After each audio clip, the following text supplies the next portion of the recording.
ਜੀ, ਅਗਲੀਆਂ ਜਿਹੜੀਆਂ ਖ਼ਬਰਾਂ ਆ ਉਹਨਾਂ ਦੇ ਵੱਲ ਆਪਾਂ ਵੱਧਦੇ ਹਾਂ। Harjot Singh ji, affordable care act ਨੂੰ ਲੈ ਕੇ ਕੱਲ੍ਹ ਵੀ ਆਪਾਂ ਜਿੱਦਾਂ ਸ਼ੇਅਰ ਕੀਤਾ ਸੀ ਵੀ 2 ਬਿੱਲ ਆਏ ਸੀ ਕੱਲ੍ਹ ਸੈਨੇਟ 'ਚ, ਦੋਨੋਂ ਦੇ ਦੋਨੋਂ ਹੀ ਫੇਲ ਹੋ ਗਏ। ਇੱਕ ਰਿਪਬਲਿਕਨ ਨੇ ਲਿਆਂਦਾ ਸੀ, ਇੱਕ ਡੈਮੋਕ੍ਰੇਟਸ ਨੇ ਲਿਆਂਦਾ ਸੀ।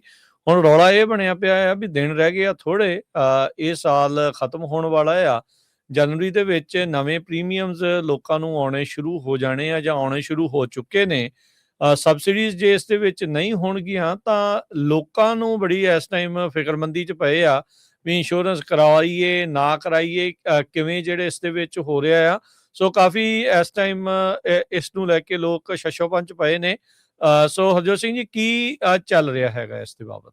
ਇਹਨੂੰ ਲੈ ਕੇ ਕਿਉਂਕਿ ਦੋਨੋਂ ਹੀ ਇੱਕ ਤਾਂ ਦੇਖੋ ਹੁਣ ਵਾਅਦਾ ਕੀਤਾ ਸੀ ਰਿਪਬਲਿਕਨਸ ਨੇ ਵੀ ਤੁਸੀਂ ਸਾਡੀ ਐਕਸਟੈਂਸ਼ਨ ਕਰ ਦਿਓ ਜਿਹੜੀ ਗਵਰਨਮੈਂਟ ਸ਼ਟਡਾਊਨ ਆ ਤੇ ਅਸੀਂ ਇਹਦੇ ਤੇ ਵੋਟਿੰਗ ਕਰਾਂਗੇ, ਸਾਥ ਵੀ ਦੇਵਾਂਗੇ। ਪਰ ਜਦੋਂ ਵੋਟਿੰਗ ਹੋਈ ਨਾ ਤਾਂ ਡੈਮੋਕ੍ਰੇਟਸ ਵਾਲੀ ਜਿਹੜੇ ਉਹ ਕਹਿ ਰਹੇ ਵੀ 3 ਸਾਲਾਂ ਦੀ ਸਬਸਿਡੀਆਂ ਵਧਾਈਆਂ ਜਾਣ, ਉਹ ਪਾਸ ਹੋਈ ਤੇ ਨਾ ਹੀ ਜਿਹੜੇ ਰਿਪਬਲਿਕਨ ਆਪਣੀ ਇੱਕ ਪਲਾਨ ਲੈ ਕੇ ਆਏ ਸੀ ਵੀ ਅਸੀਂ $1000 ਜਾਂ 1500 $1500 ਹੂੰ ਪਰ ਪਰਸਨ ਸ਼ਾਇਦ ਪੂਰੇ ਸਾਲ ਦਾ ਦੇ ਸਕਦੇ ਹਾਂ। ਹੁਣ ਜਿਹਦਾ ਪ੍ਰੀਮੀਅਮ 30-30,000 15-15,000 ਹੋਊਗਾ, ਹੂੰ ਸੋ ਉਹਨੂੰ ਦੇਖ ਕੇ ਅੱਜ ਇੱਕ ਐਨਬੀਸੀ ਨੇ ਵੀ ਕਾਫੀ ਵੱਡੀ ਰਿਪੋਰਟ ਛਾਪੀ ਆ ਵੀ ਓਬਾਮਾ ਕੇਅਰ ਪ੍ਰੀਮੀਅਮ ਦੇ ਵਧਣ ਦੇ ਨਾਲ ਬਹੁਤ ਸਾਰੇ ਜਿਹੜੇ ਲੋਕ ਆ ਉਹ ਜਾਂ ਤਾਂ ਕਵਰੇਜ ਲੈ ਨਹੀਂ ਰਹੇ ਜਾਂ ਫਿਰ ਚੀਪਰ ਪਲਾਨ ਵੱਲ ਚੱਲ ਰਹੇ। ਚੀਪਰ ਪਲਾਨ ਦਾ ਮਤਲਬ ਕੀ ਆ ਵੀ ਜਿਹੜੀਆਂ ਹਾਈ ਡਿਡਕਟੀਬਲ ਲੋ ਕਵਰੇਜ ਵਾਲੀਆਂ ਵੀ ਘੱਟੋ ਘੱਟ ਇਹ ਤਾਂ ਹੁੰਦਾ ਨਾ ਐਮਰਜੈਂਸੀ ਪਲਾਨ ਵੀ ਕੱਲ ਨੂੰ ਨਾ ਕਰੇ ਰੱਬ ਹਸਪਤਾਲ ਚੱਲ ਗਏ ਤੇ ਘੱਟੋ ਘੱਟ ਹਸਪਤਾਲ ਦੀ ਕਵਰੇਜ ਹੋ ਗਿਆ ਕੁਛ ਹਾਈ ਡਿਡਕਟੀਬਲ ਦੇ ਨਾਲ।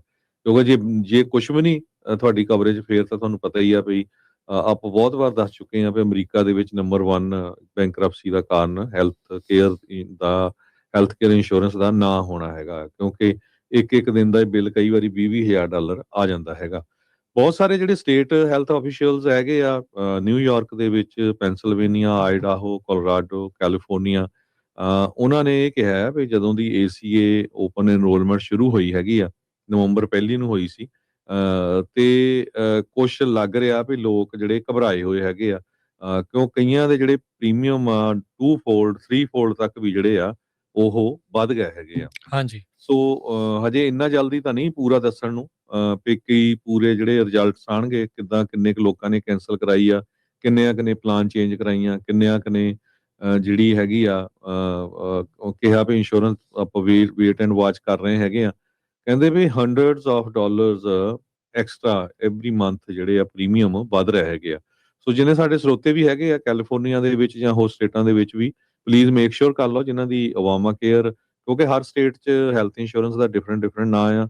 ਓਬਾਮਾ ਕੇਅਰ ਦਾ ਕੈਲੀਫੋਰਨੀਆ 'ਚ ਕਵਰਡ ਕੈਲੀਫੋਰਨੀਆ ਆ। ਮੇਕ ਸ਼ੋਰ ਕਰ ਲਓ, ਵੇਟ ਨਾ ਕਰੋ। ਵੈਸੇ ਤਾਂ ਆਟੋਮੈਟਿਕਲੀ ਰਿਨਿਊ ਹੋ ਜਾਣੀ ਆ।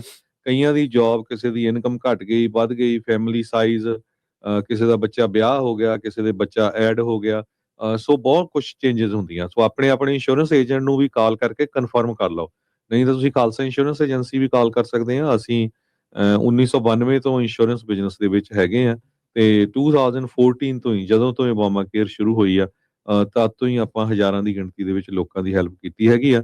ਤੇ ਖਾਲਸਾ ਇੰਸ਼ੋਰੈਂਸ ਏਜੰਸੀ ਦੇ ਆਫਿਸ ਕਾਲ ਕਰਨ ਦੇ ਲਈ ਤੁਸੀਂ ਕਾਲ ਕਰ ਸਕਦੇ ਹੋ 408-272-2500 ਦੇ ਉੱਤੇ। ਪਰ ਸੋ ਫਾਰ ਲੱਗ ਨਹੀਂ ਰਿਹਾ ਵੀ ਜੋ ਰਿਪਬਲਿਕਨ ਤੇ ਡੈਮੋਕ੍ਰੇਟਸ ਆ ਇਹ ਐਗਰੀ ਕਰਨਗੇ ਸਬਸਿਡੀ ਨੂੰ ਵਧਾਉਣ ਦੇ ਲਈ। ਜੀ ਬਿਲਕੁਲ। ਸੋ ਡੈਮੋਕ੍ਰੇਟਾਂ ਨੇ ਜਿੱਦਾਂ ਤੁਸੀਂ ਕਿਹਾ ਵੀ ਸ਼ਟਡਾਊਨ ਖਤਮ ਕਰਨ ਦੇ ਲਈ ਕੁਛ ਕੁ ਨੇ ਉਦੋਂ ਸਾਥ ਦਿੱਤਾ ਸੀਗਾ ਇਸੇ ਵਾਅਦੇ ਦੇ ਨਾਲ। ਕੱਲ ਚੱਕ ਸ਼ੂਮਰ ਹੋਣੀ ਲੱਗੇ ਹੋਏ ਸੀਗੇ ਉੱਥੇ, ਕਹਿੰਦੇ ਵੀ ਜਦੋਂ ਟੁੱਥਪੇਸਟ ਦੇ ਵਿੱਚੋਂ ਪੇਸਟ ਬਾਹਰ ਨਿਕਲ ਜੇ ਤੇ ਫਿਰ ਮੁੜ ਕੇ ਵਾਪਸ ਨਹੀਂ ਆਉਂਦੀ। ਕਹਿੰਦੇ ਜਨਵਰੀ ਦੇ ਵਿੱਚ ਰਿਪਬਲਿਕਨ ਕਹਿੰਦੇ ਤੁਹਾਡੇ ਨਾਲ ਗੱਲ ਕਰਾਂਗੇ। ਉਹਨਾਂ ਨੂੰ ਪੱਤਰਕਾਰਾਂ ਨੇ ਵੀ ਪੁੱਛਿਆ ਸੀਗਾ ਟਰੰਪ ਹੋਣਾ ਨਾਲ ਗੱਲ ਹੋਈ? ਕਹਿੰਦੇ ਆਹੋ ਹੋਈ ਆ। ਉਹ ਕਹਿੰਦੇ ਵੀ ਰਾਸ਼ਟਰਪਤੀ ਤੇ ਕਹਿੰਦੇ ਵੀ ਨਵਾਂ ACA ਲਿਆਓ, ਇਹ ਵਾਲਾ ਰੱਦ ਕਰਨਾ ਹੈ ਅਸੀਂ, ਜੋ ਮਰਜ਼ੀ ਹੋ ਜਾਵੇ। ਸੋ ਓਬਾਮਾ ਦਾ ਨਾਮ ਜਾਂ ਕਿਸੇ ਵੀ ਡੈਮੋਕ੍ਰੇਟ ਦਾ ਜਿਹੜਾ ਨਾਮ ਆ ਉਸ ਤੋਂ ਕਾਈਂਡ ਆਫ ਕਹਿ ਲਓ ਵੀ ਜਿੱਦਾਂ ਚਿਹੜਾ ਜਾਂ ਉਹ ਕਹਿੰਦੇ ਆ ਵੀ ਨਹੀਂ ਇਹ ਹੋਣਾ ਚਾਹੀਦਾ ਆਪਣੇ ਨਾਂ ਦੇ ਉੱਤੇ ਹੋਵੇ। ਜਿੱਦਾਂ ਟਰੰਪ ਕਾਰਡ ਆ $1 ਮਿਲੀਅਨ ਵਾਲਾ, ਉਹਦੇ ਤੇ ਵੀ ਆਪਣਾ ਨਾਮ, ਆਪਣੀ ਫੋਟੋ। ਸੋ ਸਾਰੀਆਂ ਚੀਜ਼ਾਂ ਜਿਹੜੀਆਂ ਕਿਤੇ ਨਾ ਕਿਤੇ ਇਸ ਐਂਗਲ ਤੋਂ ਵੀ ਜਿਹੜੀਆਂ ਨਾਲ ਚੱਲ ਰਹੀਆਂ। ਪਰ ਹਾਲ ਦੀ ਘੜੀ ਮਿਲੀਅਨਸ ਆਫ ਅਮਰੀਕਨ, ਉਹਨਾਂ ਦੇ ਉੱਤੇ ਇਸ ਦਾ ਜਿਹੜਾ ਸਿੱਧਾ ਅਸਰ 1 ਜਨਵਰੀ ਤੋਂ ਨਵੇਂ ਸਾਲ ਤੇ ਨਵਾਂ ਤੋਹਫਾ ਜਿਹੜਾ ਆ ਉਹ ਇਹ ਵੱਧ ਪ੍ਰੀਮੀਅਮਸ ਦਾ ਮੈਨੂੰ ਲੱਗਦਾ ਵੀ ਸ਼ਾਇਦ ਮਿਲ ਜਾਊਗਾ ਜੇ ਉਸ ਤੋਂ ਪਹਿਲਾਂ ਇਹਨਾਂ ਦੀ ਕੋਈ ਸੰਧੀ ਨਹੀਂ ਹੁੰਦੀ ਆਪਸ ਦੇ ਵਿੱਚ। 60 ਵੋਟਾਂ ਚਾਹੀਦੀਆਂ ਫਿਲਬਸਟਰ ਨੂੰ ਤੋੜਨ ਦੇ ਲਈ ਤੇ ਜਿੱਦਾਂ ਕੱਲ ਆਪਾਂ ਦੱਸਿਆ ਸੀਗਾ ਵੀ 2 ਜਿਹੜੇ ਬਿੱਲ ਲਿਆਂਦੇ ਆ ਦੋਨੋਂ ਦੇ ਦੋਨੋਂ ਹੀ ਫੇਲ ਹੋ ਗਏ ਆ, ਰਿਪਬਲਿਕਨਸ ਵਾਲਾ ਵੀ ਤੇ ਡੈਮੋਕ੍ਰੇਟ ਵਾਲਾ ਵੀ। 51 ਵੋਟਾਂ ਹੀ ਜਿਹੜੀਆਂ ਉਹ ਪਈਆਂ।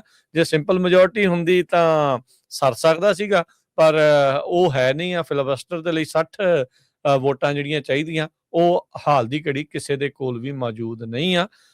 ਇਹਦਾ ਅਸਰ ਹਰਜੋਤ ਸਿੰਘ ਜੀ, ਜਦੋਂ ਜੇਬ ਦੇ ਉੱਤੇ ਇੰਨਾ ਭਾਰ ਲੋਕਾਂ ਦੇ ਪੈਣਾ ਤਾਂ ਇਕੋਨਮੀ ਦਾ ਜਿੱਦਾਂ ਦੇ ਹਾਲਾਤ ਆ ਉਹਦੇ ਵਿੱਚ ਤੁਸੀਂ ਹਿਸਾਬ ਲਾ ਲਓ ਵੀ ਇਹ ਕੁਛ ਜਿਹੜਾ ਨਾਲ ਐਡ ਹੋ ਗਿਆ ਤਾਂ ਅੱਗੇ ਬਣਨਾ ਇਸ ਦੇ ਵਿੱਚ ਕੀ ਆ। ਇਹਦਾ ਸਿੱਧਾ ਅਸਰ ਇਲੈਕਸ਼ਨ ਦੇ ਉੱਤੇ, ਵੋਟਾਂ ਦੇ ਉੱਤੇ, ਕਿੰਨੇ ਵੋਟ ਕਿੱਦਾਂ ਪਾਉਣੀ ਆ ਉਹ ਪਊਗਾ।